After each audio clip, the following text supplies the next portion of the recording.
This is Vinaya Cassini. Only a year ago, the New York Times was calling her the next Dr. Seuss.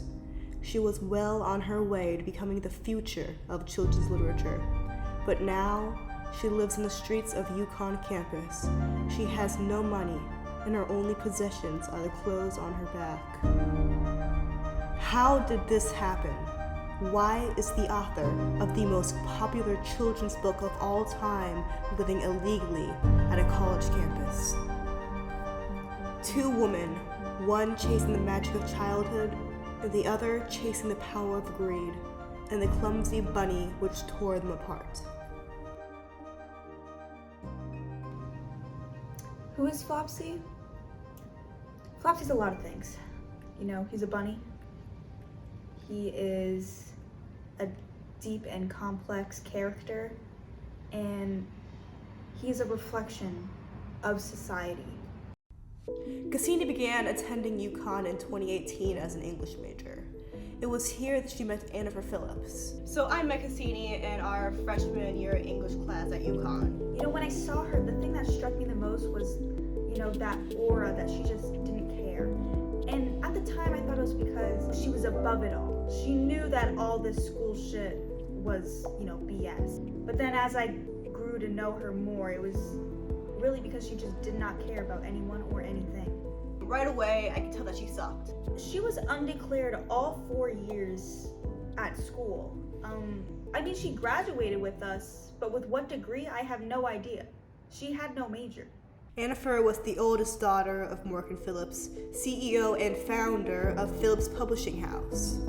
Shortly after meeting her, I found out about her legacy as part of the Phillips Publishing Company, which I probably should have gathered from her last name because Phillips is very exotic. Cassini was a lifelong fan of children's literature.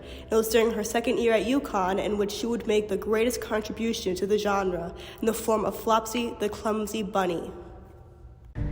Flopsy came to me in a dream. It was a weirdly sexual dream with my 7th grade music teacher, where he assaulted me in the locker room. And while I was being assaulted in the dream, of course, I started thinking of a bunny that would overcome his obstacles and really serve as an inspiration to young children. One of the biggest obstacles that Flopsy faces in his life is his massive ears. They're just flopping all around. He's constantly tripping over them, and his family sees him as an embarrassment because of his genetic mutation. So Flopsy is betrayed, much like I was, by his complete and utter bitch of a sister. She's just going out every night, partying, never telling anyone where she's going, having sex with many men and women, rabbits, of course, doing drugs, coke, ecstasy, acid, carrots, eating all the carrots, and that caused her to commit a lot of crimes. We got, arson, grand theft auto, because rabbits drive, I think, and never inviting her friends out to go with her, even though they're really lonely and would love to have a place to go on the weekends, and thought that they were best friends. Rabbit best friends, of course. And when Flopsy finds out that he's betrayed, he doesn't run away, he doesn't hide in his little rabbit hole and cry. He goes to his sister's party that he was not invited to, trips over his ears and falls flat on his face. But you know what? He's proud of himself because he can accept himself even when no one else will. I'll be honest, I think the story is kind of stupid. If he keeps tripping on his ears, then why doesn't he just tie them up? Flopsy was released in the fall of 2019 with Phillips as his publisher. When Flopsy came out, it was an instant hit. It outsold classics like The Very Hungry Caterpillar, The Bible, and I was so proud that I was able to introduce so many hard-hitting topics to today's youth.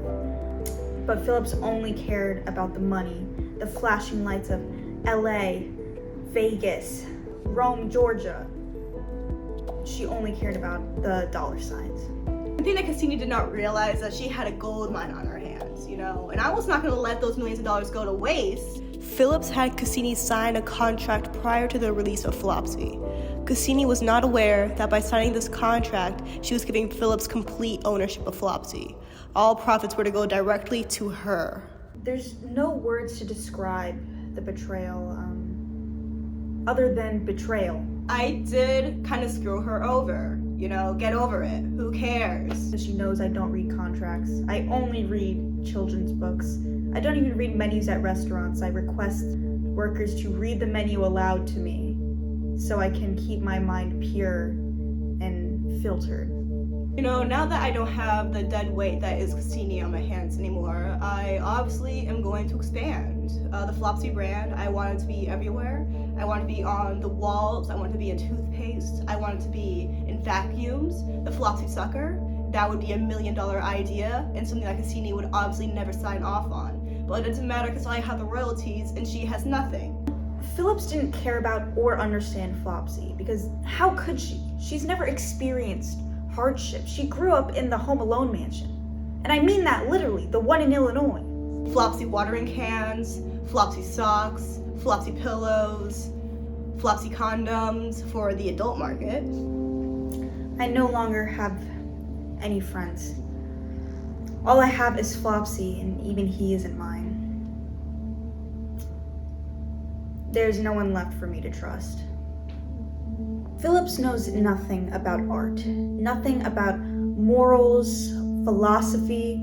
I am a student of philosophy, you know, Plato, Socrates, Nietzsche. Nietzsche? That's what I said. As Plato once said, to be or not to be.